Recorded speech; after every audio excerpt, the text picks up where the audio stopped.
Assalamualaikum warahmatullahi wabarakatuh.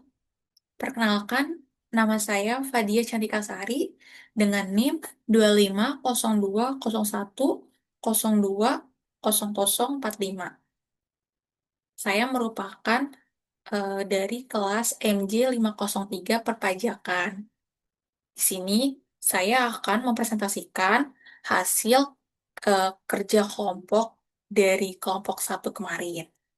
Tapi di sini saya akan mempresentasikan secara mandiri, yang merupakan kasus penyelewengan pajak oleh oknum aparat pajak, yaitu Rafael Alun Trisambodo. Baik, yang pertama, di sini ya saya akan menjelaskan latar belakang dan teori pajak. Yang pertama yaitu teori kewajiban mutlak.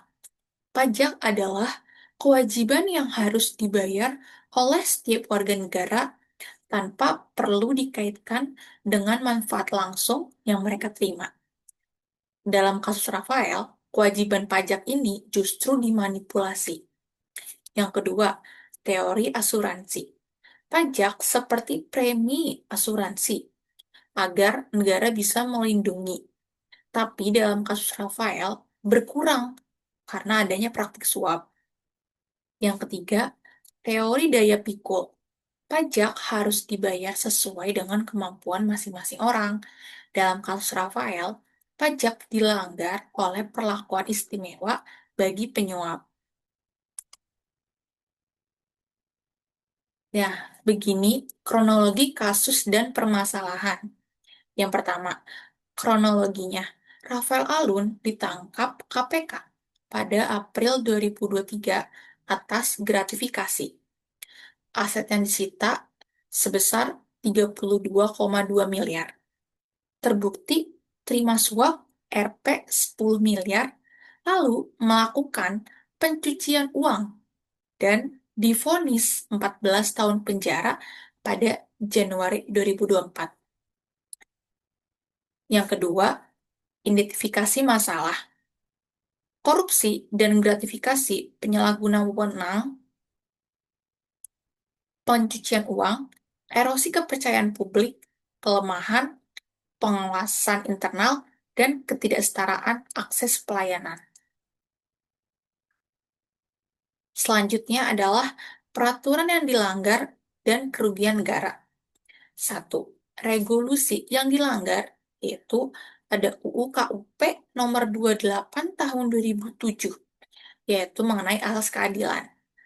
Lalu ada UU Tipikor nomor 31 tahun 1999, Jo UU nomor 20 tahun 2001 mengenai gratifikasi atau suap.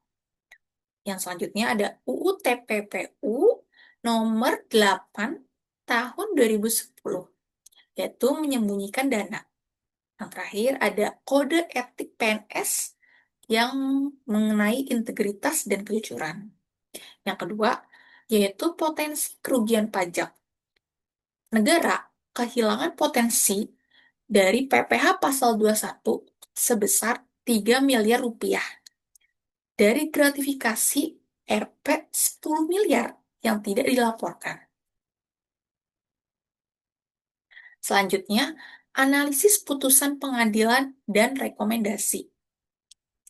Nah, putusan pengadilan divonis 14 tahun penjara dengan denda Rp 500 juta dan uang pengganti 10,08 miliar. Lalu, hal yang memberatkan itu tidak didukung program pemberantasan korupsi.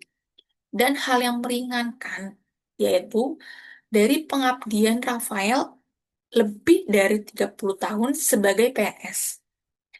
Lalu selanjutnya ada rekomendasi kebijakan, yaitu memperkuat pengawasan internal DCB.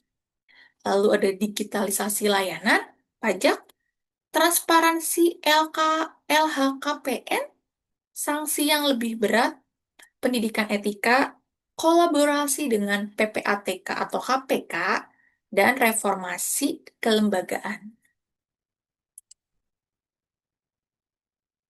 Baik, kesimpulan dari kasus Rafael Alun Trisambodo. Jadi, dari makalah yang sudah dibuat ini, bahwa kasus korupsi yang dilakukan oleh Rafael Alun Trisambodo yang merupakan seorang pejabat tinggi pajak, yang dimana dia melakukan pelanggaran serius terhadap berbagai teori dan peraturan perpajakan Indonesia. Kasus ini menunjukkan adanya kelemahan fundamental dalam sistem pengawasan internal dan tata kelola di Direktorat Jenderal Pajak atau DJP, yang menyebabkan kerugian negara miliar rupiah dan mengikis kepercayaan publik terhadap institusi perpajakan. Ya, sekian penjelasan dari saya mengenai kasus Rafael. Terima kasih. Assalamualaikum warahmatullahi wabarakatuh.